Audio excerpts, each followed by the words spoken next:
골로새서 1장 15절을 좀 말씀드릴까 해서 오늘은 나왔어요. 골로새 1장 15절에 보면 그는 보이지 아니하는 하나님의 형상이시요 모든 피조물보다 먼저 나신 이시니 이렇게 나와 있어요. 여기 보면 모든 피조물보다 먼저 나셨다.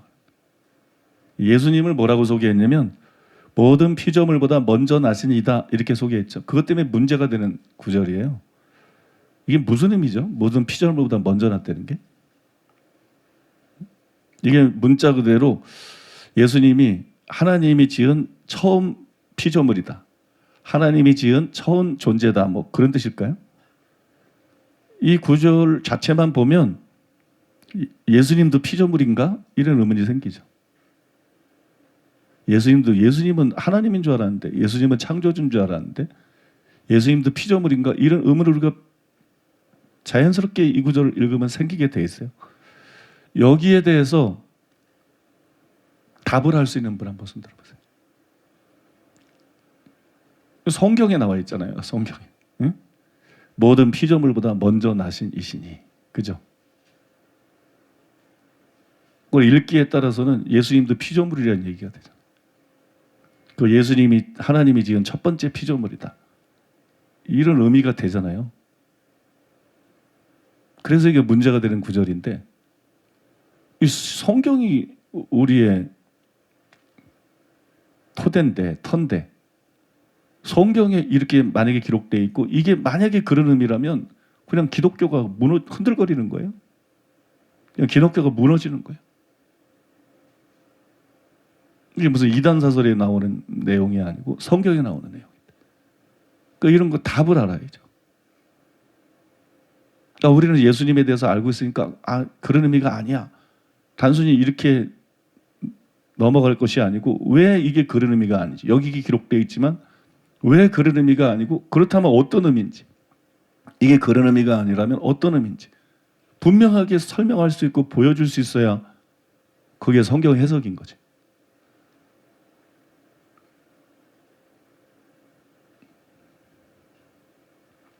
이 부분에 대해서 설명할 수 있는 분. 이 말씀에 이런 것입니다. 이렇게 설명할 수 있는 분. 한번 손을 들어서 표현해 보셔요. 저는 오래전부터 이 말씀이 궁금했어요. 저는 궁금한 말씀들이 엄청 많아요.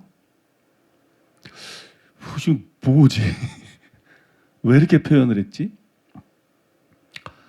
실제로 4세기 초에 아리우스라는 사람이 있었는데 이게 이단인데 아리우스가 이 구절에 입각해가지고 모든 피조물보다 먼저 나시니 이 표현을 근거로 해서 예수님이 하나님께서 지으신 최초의 피조물이다 이런 결론을 내렸어요. 그 다음에 318년부터 그가 성부만이 유일하게 하나님이시며 따라서 성자는 성부의 피조물이고 성부는 성자를 통해서 성령을 창조하셨다. 이제 뭐 예수님뿐만 아니라 성령도 창조물이 되는 거예요.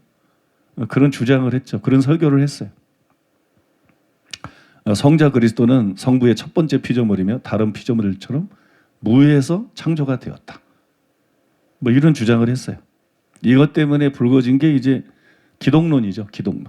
이게 예수님에 대한 거니까 기독론인데 기독론에 대한 논쟁이 아주 뜨겁게 활발하게 일어났어요. 그 논쟁 끝에 교회가 내린 결정이 아리우스는 이단이다. 아리우스를 이단이라고 결정을 하고 니케아 신조라고 그러는데 니케아 신조에서 그리스도에 대해서 뭐라고 썼냐 그러면 결정을 내렸냐 그러면 아버지에게서 영원히 나셨으며 약간 소리가 좀 부드러우면 좋겠어요. 좀 걸리는 소리인 것 같아요. 아버지에게서 영원히 나셨으며 창조되지 않고 나셨으며 아버지와 한 본체이시다. 이렇게 선언을 했어요. 니케아 신조에서. 아버지에게 피조물보다 먼저 나신 건 맞다. 아버지에게 나셨으며 그리스도는 아버지에게 나셨다. 근데 창조되지 않고 나셨다. 그리스도는 창조물이 아니다. 우리처럼. 그리고 아버지와 한 본체이시다. 이렇게 이제 선언을 해서 일단락이 됐죠. 그렇다면 모든 피조물보다 먼저 나시니 이 표현의 실제 의미는 뭔가요? 제가 지난주에 그걸 좀 가지고 씨름을 해봤는데, 여러분 여기 보면 먼저 나신 이런 말이 나오죠. 먼저 나신, 모든 피조물보다 먼저 나셨다. 이 먼저 나신하고 똑같은 표현이 뭔지 아세요? 처음 난. 예, 처음 난. 먼저 나신, 이거 똑같은 의미가 처음 난. 근데 이 처음, 먼저 나셨다, 이 처음 남이라는 표현이 18절에도 나타나요. 거기 보면 그리스도가 죽은 자 가운데서 먼저 나신 분, 그리스도가 죽은 자 가운데서 처음 나신 분, 그렇게 18절에 나오죠. 1장 골로새서 1장 18절에 나와요. 그러니까 이 먼저 나셨다는 표현은, 우리는 먼저 나셨다는 게 어떤 의미인지 머릿속에 딱 개념을 딱 가지고 있다. 아, 그리스도께서 먼저 나셨대. 그런 거 우리가 알고 있는 개념으로 딱 이해를 하는데 그러면 안 된다는 거예요. 이 먼저 나셨다는 표현은 유연성을 지닌 표현이다. 그냥 딱 고정된 개념이 아니라 상당히 이렇게 유연성 있게 다른 의미로도 이렇게 쓰여진 거. 그게 18절에 나와 있기 때문에 이게 유연성이 있는 표현이다. 그것부터 알아야 돼. 그러니까 우리가 생각하는 그런 개념이 아니다. 우리가 생각하는 그런 개념이 아니고 유연성을 지닌 개념인데, 그럼 이게 구체적으로 어떤 의미냐? 보통 여러분 먼저 나신이 처음 난이랑 똑같은 뜻인데, 먼저 나신, 처음 난, 이 말이 뭘 뜻해요? 맏아들을 뜻하는 거예요. 구약 성경에서 맏아들을 뜻하죠. 그냥 구약 성경에 맏아들은 가정을 이끄는 자리를 차지했죠. 또 아버지가 죽으면 가장의 자리를 이어받는 게 보통이었어요. 근데 구약에서 이런 지위는 출생 순서에 따라서 꼭 주어지지 않았어요. 의외로. 출생 순서에 따라 주어진 것이 아니라 아버지가 수여하는 권리였어요. 그 가장의 아주 절대적인 어떤 권리였죠. 아버지가 수여하는 거. 예를 들어서 창세기 25장 29절에 34절에 보면 에서가 나오는데, 에서가 맏아들이죠. 에서가 맏아들인데 맏아들의 지위를 야곱에게 팔 수가 있었어요. 유동적이죠. 야곱에게 팔 수 있었어요. 한 세대 뒤에는 이제 야곱이 자신의 아들이 12이잖아요. 그 12아들 중에서 야곱이 맏아들을 맏아들로 인정한 게 누구예요? 루벤이 아니었습니다. 야곱이 맏아들로 인정한 건 루벤이 아니라 요셉이었어요. 그래서 그 표징으로 요셉에게만 채색 옷을 지어가지고 다른 아들과 구별을 했죠. 그래서 형제들이 시기하게 됐죠. 또 나중에 요셉이 이제 자기 아들들을 아버지 야곱에게 데리고 옵니다. 그때 야곱이 어떻게 안수를 했어요? 차자에게 오른손을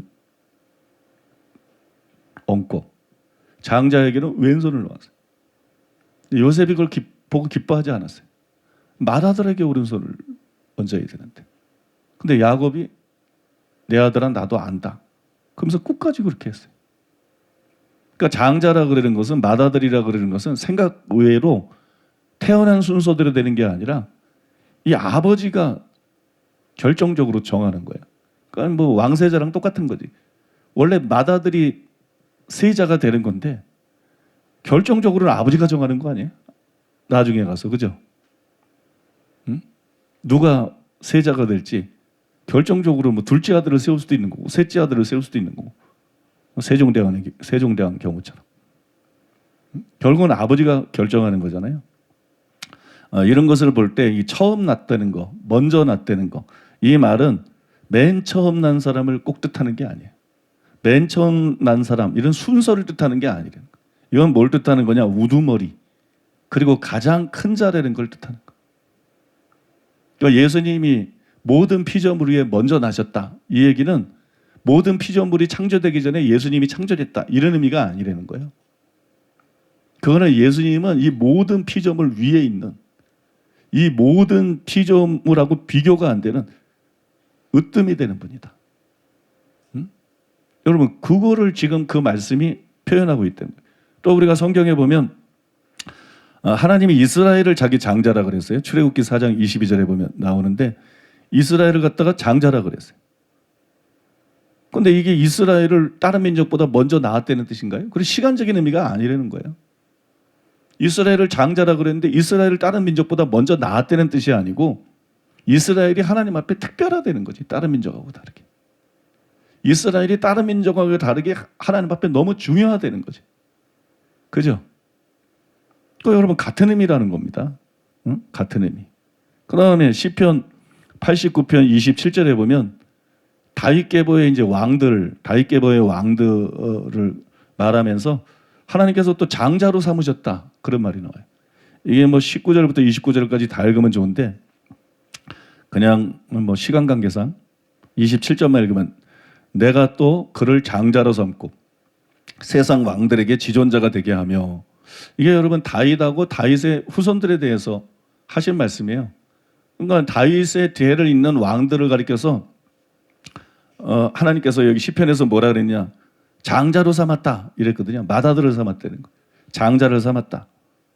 그런데 하나님이 다윗을 낳았다는 뜻이 아니죠. 또 하나님께서 다윗의 후손의 왕들을 뭐 다른 사람보다 먼저 낳았다는 의미가 아니죠. 그건 시간상의 의미가 아니에요. 이 표현이 의미하는 바는 하나님이 상징적인 의미에서 다윗이나 다윗의 후손인 왕들을 입양을 해가지고 그를 그분의 집안에서, 즉 이스라엘에서 으뜸가는 위치에 두셨다. 그죠? 그러니까 여기 장자로 삼았다는 것은 우리가 아는 문자적인 맏아들의 개념이 아니라 이스라엘을 다스리는 왕이 되게 하셨다. 이스라엘 나라에서 으뜸이 되게 하셨다. 그죠? 그런 의미라는 거예요. 세 가지를 여러분들에게 사례를 말씀드렸는데 이상 말씀드린 바와 같이 골로새 1장 15절에 나오는 먼저 나신, 이 먼저 나신은 예수님이 모든 피조물보다 먼저 지음받았기 때문에 그런 표현을 쓴 게 아니에요. 먼저 지음받았기 때문에 그런 표현을 쓴 것이 아니라 모든 만물 중에서 가장 중요하고 으뜸이 되시는 분이 바로 예수님이시다. 예수님의 중요성, 예수님이 얼마나 크신 분인지, 예수님이 얼마나 초월적으로 탁월한 분인지, 그걸 표현하기 위해서 이런 표현을 썼다는 거예요. 그러니까 이 구절을 가지고 예수님은 창조물이다, 이런 얘기는 말이 안 된다는 얘기입니다. 아리우스파처럼 그렇게 말하는 건 말이에요. 저는 여러분 이런 해석이 옳다고 생각합니다. 저는 이런 해석이 옳다고 생각하는데 문제가 하나 있어요. 그 문제가 뭐냐면 이런 주장이 성경 본문에서 자연스럽게 도출된 결론이 아니다. 삼위일체라는 고정관념이 있는 거예요. 삼위일체라는, 그죠? 성경에 문자적으로는 나오지 않는, 제가 삼위일체를 부정하는 게 아니라 삼위일체는 맞지만 진리지만 성경에 문자적으로 나오지 않는 삼위일체라는 교리가 있고, 삼위일체라는 교리를 이 구절에 보니까 그 삼위일체에서 어긋나면 이단이 될 것 같으니까 그래야 정통이 될 것 같으니까 이 구절을 삼위일체 교리에 끼워 맞춘 거죠. 자연스럽게 이 본문에서 그런 의미가 나오는 게 아니라 이걸 삼위일체 교리에 이렇게 끼워 맞췄다는 느낌이 드는데, 이런 느낌을 우리가 저버릴 수가 없다는 거예요. 그래서 이런 문제까지 다 해결을 해야 이 해석이 맞는 해석이 되는 거지, 그렇지 않으면 이 해석은 그냥 주관적인 주장이 되는 거지 객관적으로 이 해석이 맞다고 사람들이 완전히 동의할 수는 없는 거죠. 그래서 그런 문제가 해결이 돼야 된다는 거예요. 이 해석이 정말 정당성을 얻기 위해서는, 정당성을 확보하기 위해서는, 제가 좀 그래서 고민을 하고 연구를 해봤는데 좀 다양한 사실은 뭐냐면 이어지는 16절과 함께 15절을, 16절과 15절, 문제의 15절하고 그 다음에 나오는 16절을 비교해보면 이런 불편한 느낌이 어느 정도는 사라집니다. 어느 정도는 제거가 되는데 15절에 보면 그는 보이지 아니하는 하나님의 형상이시오, 모든 피조물보다 먼저 나신 이시니, 모든 피조물보다 먼저 나셨다. 여기 때문에 문제가 생겼죠. 근데 16절에 뭐라고 나오느냐, 만물이 그에게서 창조되되 하늘과 땅에 보이는 것들과 보이지 않는 것들과 혹은 왕권들이나 주권들이나 통치자들이나 권세자들이나 만물이 다 그로 말미암고 그를 위하여 창조되었고, 이렇게 돼 있어요. 여러분 15절에서 예수님을 하나님께서 나신 분이라고 설명을 하는데 비해서 16절은 만물을 예수님에게서 창조가 된 것이다, 예수님이 창조한 것이다, 그렇게 설명하고 있죠. 나신 분이라는 말과 창조된 것은 분명히 다른 거예요. 즉 예수님은 하나님께서 나신 분이라는 점에서 창조된 만물하고 분명히 구별이 된다는 얘기. 구별이 된다. 예수님은 오히려 창조물이 아니고 창조자이시다. 모든 만물을 창조하신 창조자이시다. 그리고 모든 만물이 바로 예수님을 위해서 창조되었고 예수님을 위해서 존재하는 것이다. 믿습니까? 그러니까 예수님은 피조물 중에 아니라 모든 피조물이 예수님을 위해서 존재할 정도로 예수님은 이 모든 피조물의 중심이시다. 그러니까 여러분 이 점을 볼 때 예수님도 피조물이다.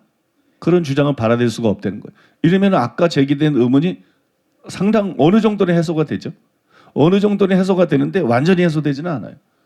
왜 완전히 해소가 안 되느냐? 이 설명에 대해서 하나님께서 예수님을 다른 만물들을 창조할 수 있는 특별한 존재로 먼저 창조하시고 그 다음에 예수님과 함께 요한복음 1장에 나온 것처럼 예수님과 함께 하나님께서 다른 만물들을 창조하셨다. 그래도 말이 되거든요.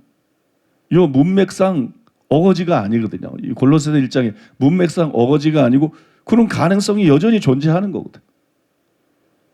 아리스식으로 해석할 수 있는 가능성도 본문 문맥상 여전히 존재하는 거라는 거예요. 그러니까 이 문제를 해결해야 이게 논쟁이 끝나는 거예요. 그래야 이게 아리우스가 진짜 이단이 되는 거고 이 구절을 통해서 예수님도 창조물인가? 이런 의문들이 우리 머릿속에서 말끔히 사라지는 거예요. 예수님은 창조물이 아니다. 믿습니까? 이게 이제 말끔히 사라지는 거예요. 그럼 그 증거가 뭐냐? 저는 그 증거가 18절에 나온다고 생각해요. 저는 18절이 굉장히 중요하다고 생각하는데 18절에 보면 그는 몸인 교회의 머리시라 그가 근본이시요 죽은 자 가운데서 먼저 나신 이시니 이는 친히 만물의 으뜸이 되려 하심이요 그렇게 나와 있어요. 여러분 이 말씀 자세히 보시면 그냥 보면 안 보여요. 정신을 차리고 봐야지. 성경은 그냥 읽어봤자 소용이 없어요. 아주 씨름하면서 세밀하게 읽어야 돼. 여러분 이 말씀은 15절에서와 마찬가지로 먼저 나시이라는 표현이 또 나오죠. 모든 피조물 가운데서 먼저 나시니 이게 15절에 나왔잖아요. 근데 여기 보면 또 죽은 자들 가운데서 먼저 나시니 동일한 먼저 났다는 표현이 다시 나오죠. 그 다음에 여기서 예수님이 죽은 자 가운데서 먼저 나신 것, 이 먼저 나신 그 목적이 뭐라 그랬어요? 만물의 으뜸이 되기 위해서다. 그렇게 밝혀요. 먼저 나신 목적이 뭐예요? 만물의 으뜸이 되게 하기 위해서다. 이게 여러분 15절의 해석이 정당하다는 것을 확증해 주는 겁니다. 거기서 먼저 나신의 의미가 시간상으로 먼저 지음받았다 이런 의미가 아니고 그것이 예수님이 으뜸이라는 얘기다. 아까 그 얘기를 쭉 해드린 거잖아요. 그죠? 그 예수님이 으뜸이라는 얘기다.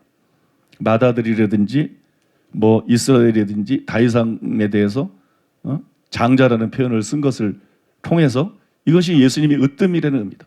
근데 여기 먼저 나신 목적이 뭐라고요? 으뜸이 되려 하심이라. 만물에게 으뜸이 되려 하심이라. 그러니까 이게 여러분 15절하고 완전히 일치하잖아요. 이 15절에 아까 우리가 나눈 설명을 여기 뒷받침해 주는 거죠. 그게 실제로 그런 의미라는 것을 이렇게 뒷받침해 주는 거예요. 그래서 앞에서 우리가 나눴던 해석이 그냥 삼위일체 교리에 끼워 맞춘 것이 아니라 그게 정당한 해석이다. 그게 올바른 해석이다.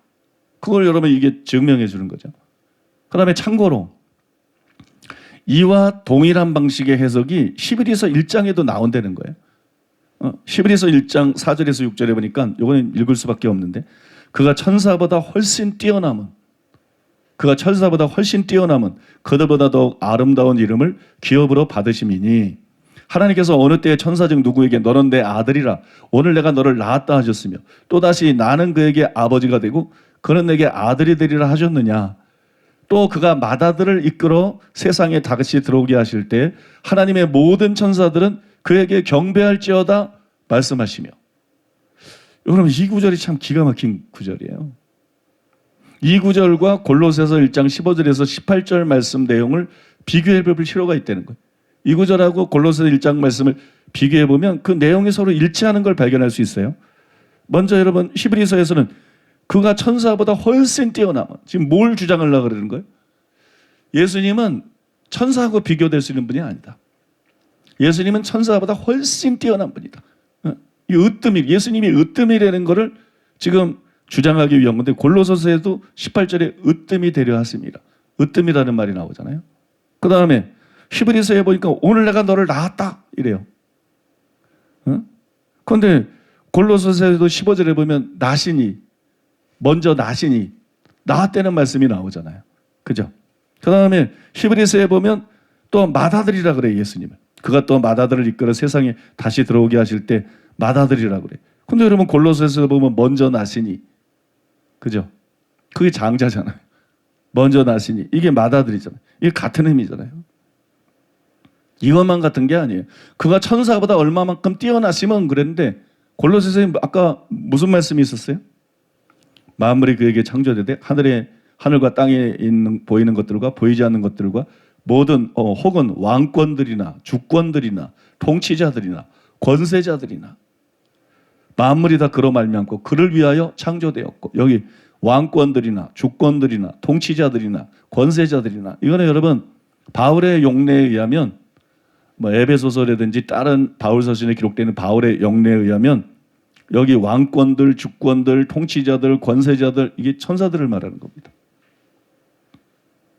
이거는 뭐 타락한 천사뿐만이 아니고 타락하지 않은 천사까지 모든 종류의 천사들을 말하는 거예요. 에베소 6장 12절 여러분 잘 아시죠? 우리의 씨름은 혈과 육에 대한 것이 아니요 정사와 권세와 이 어둠의 세상 주관자들과 하늘에 있는 악의 영들에게 대함이라. 거기 나오는 표현하고 똑같은 표현이에요.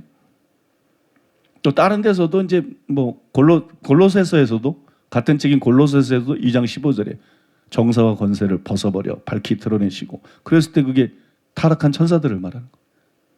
그러니까 이게 여러분 전부 이렇게 일치하잖아요. 근데 여기서 예수님을 맏아들이라고 표현한 것은, 히브리서에서 예수님을 맏아들이라고 표현한 것은 그분이 다른 피조물보다 먼저 창조된 분이다, 그런 뜻으로 맏아들이라 그런 게 아니죠. 그런 뜻으로 맏아들이라 그런 게 아니라 천사보다 훨씬 뛰어난 분이다. 그가 천사보다 얼마만큼 뛰어남은, 그거를 증명하기 위해서, 그걸 설명하기 위해서 예수님을 맏아들이라고 표현한 거예요. 여러분 본문에서 만물보다 먼저 나셨다, 이게 결국 맏아들이라는 얘기인데, 그죠? 이게 장자의 개념인데, 맏아들의 개념이고 장자의 개념인데, 본문에서도 마찬가지라는 거예요. 본문에서도 히브리서와 같은 의미를 가지고 있다는 거예요. 그래서 여러분 먼저 나신이라는 골로새서의 표현은 아리우스파가 오해했던 것처럼 모든 피조물 중에서 가장 먼저 지음받은 피조물, 그런 뜻이 아니라는 거예요. 그런 뜻이 아니고 예수님이 으뜸이라는 것을 말해 주는 거예요. 예수님이 으뜸이고 예수님이 초월적으로 높은 분이고 가장 중요하다는 것을, 여러분 그것이 그 표현을 통해서 우리들에게 보여주고 있는 거예요. 제가 지금 이 해석을 하면서 이렇게 보니까 한 4사람 정도가 하품을 했어요. 이게 왜 그러냐? 여러분들이 귀가 너무 얇아. 말씀에 진지한 관심이 없어요. 진리의 말씀에 진지한 관심이 없어요. 이게 남아 읽은 거 아니에요. 골로새서 1장 15절. 여러분도 성경을 많이 읽었을 거예요. 근데 왜 안 궁금해했어요? 왜 이 말은 어떤 의미인가 씨름하지 않았어요? 왜 안 궁금해하고 아무 생각 없이 읽어요, 성경을? 제가 신학교 다닐 때 성경을 반장을 읽는데 2시간에서 3시간 걸렸다 그러죠. 반 페이지. 반장이 아니고 반 페이지. 보통 반 페이지인데 왜 반 페이지 읽는데 5분이면 됐지? 왜 반 페이지를 읽는데 2시간에서 3시간이 걸려요? 저는 이런 식으로 성경을 읽었어요. 예를 들자면 이런 식으로 성경을 읽었어요. 이런 표현이 나오네. 이게 뭐지? 이게 왜 이렇지? 그러니까 이 구절을 읽으면서 모든 피조물보다 먼저 나신 분이라고? 그러면 예수님도 피조물이라는 거야? 도대체 이게 어떻게 되는 거야?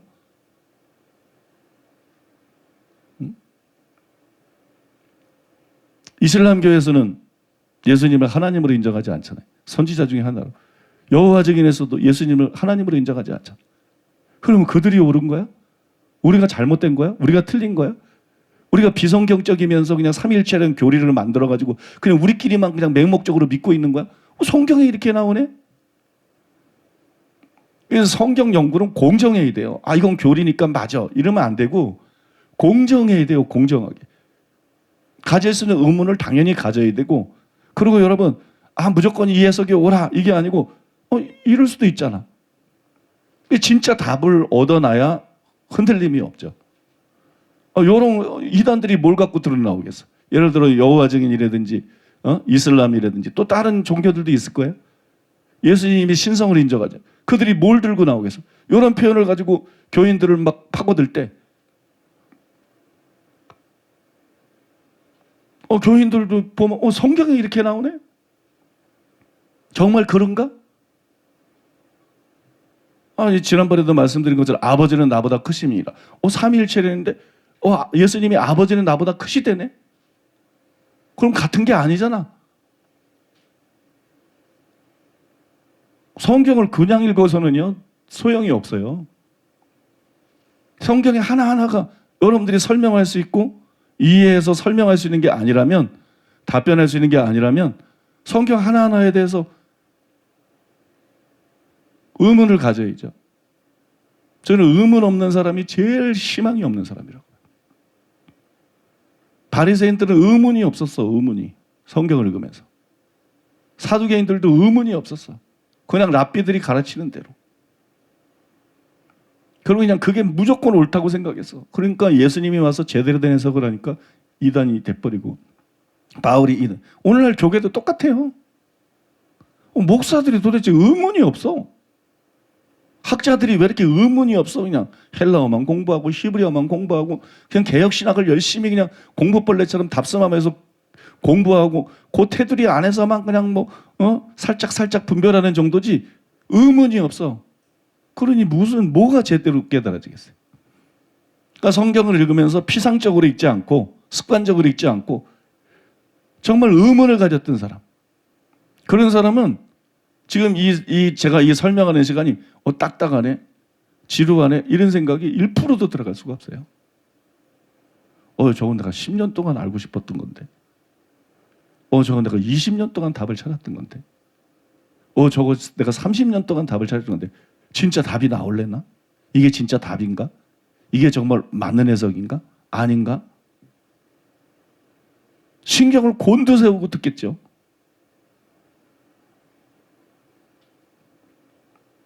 내가 수십 년을 궁금해했던 거를 지난주에 수시한갈에서 정리한 건데 그걸 여러분들에게 설명해 주는데 신학생들이 좋은다. 자퇴하세요. 자퇴. 무슨 희망이 있겠어? 진리에 대해서 그만큼 진지한 관심이 없고 그냥 은혜스러운 얘기, 그냥 감동적인 얘기, 자퇴해야지. 무슨 희망이 있어? 거기서 뭘 기대할 수 있겠어? 하나님 말씀에 대한 진지한 관심이 있어야 돼요. 진지한 관심. 하나님 말씀에 대해서 제대로 알고 싶은, 제대로 분별하고 이해하고 싶은 진지한 갈망이 있어야 돼요. 그러면 설교 듣는 게, 강의 듣는 게 자세가 틀려요. 제가 신학교 강의하면서 제일 슬픈 것 중에 하나가 뭐냐? 질문합시다 그러면 갑자기 고요한 밤, 거룩한 밤이 돼요. 참 나는 그때마다 슬프고 한심하고 답답하고.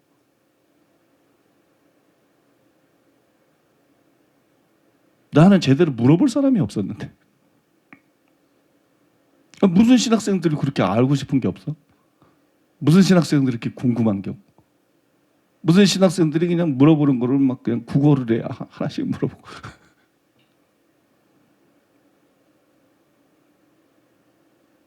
그거는 평소에 제대로 말씀을 연구하고 있지도 않고 씨름하고 있지도 않고 고민하고 있지도 않다는 반증일 수 있거든요. 실력이 하늘에서 갑자기 뚝 떨어져요? 실력이 하늘에서 뚝 떨어집니까? 어디서 나옵니까?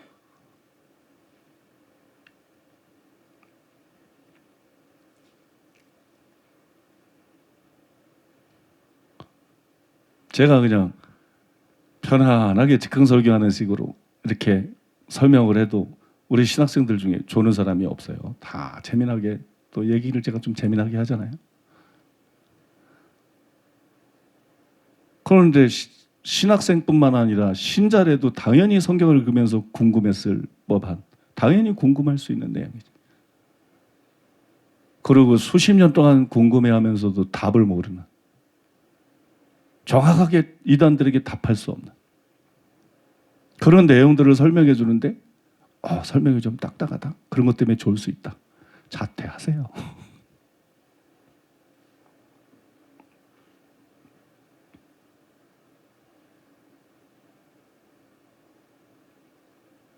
정말 진리에 관심을 갖고 하나님 말씀을 천천금보다 귀하게 여기고 하나님의 말씀을 꿀보다 꿀송이보다 더 달게 여기는 사람이라면 그렇게 하겠어요, 여러분?